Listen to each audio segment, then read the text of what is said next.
Because one is angry at the injustice that one witnesses, you denounce it, you disarm it. Because I believe that God has called the church. God is with the vulnerable and the poor. We have a world that is desperately crying out for the Church of Jesus Christ.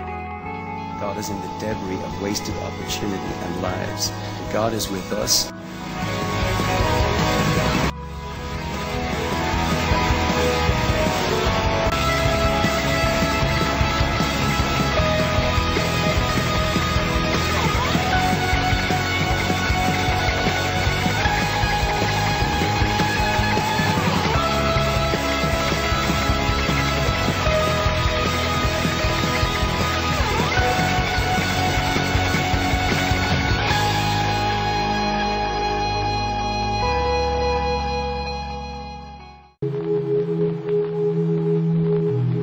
Worship is saying thank you to God and giving Him everything because, man, He gave it all. He's not just after the confession of our lips, but He's after our action when it comes to reaching others. Being prepared to be inconvenienced enough to kind of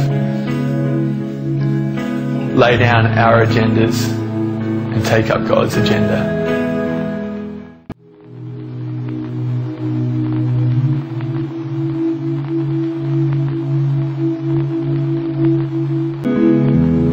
Worship and the pursuit of justice actually have to work together for them to have integrity. And the one cannot and should not be done and cannot be done healthily unless the other one is side by side. It's what makes the church a church. You know, it's the church is not worshipping if justice isn't a part of the church. And every person wants to feel valued and wants to feel loved and significant and have dignity. You know, it's not hard to see that there's this great imbalance and that things aren't right. You know, I know that, but for me, I suppose, it really hits home if I stop and think about this moment. Because it's happening right now.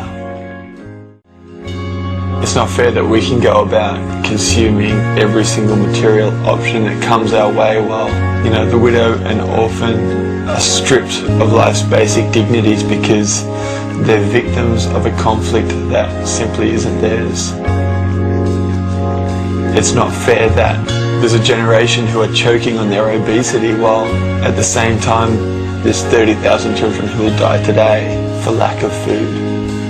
It's not fair that we can sit and watch the evening news from the comfort of our living rooms and pity those who lived where the storm hit or where the ground shook or where the water rose and simply feel sorry for them and then change the channel and get on with supper. Is it fair to walk past the homeless man and give him nothing in the assumption that he'll spend it on booze or cigarettes or to suggest that he should go out and get a job?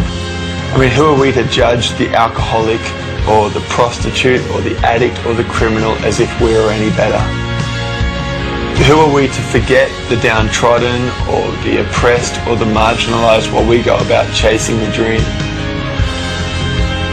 We see this imbalance and we go, man, that's not right, that's not fair. But all too often that's all we do. Because for us to do any more is actually going to cost us something.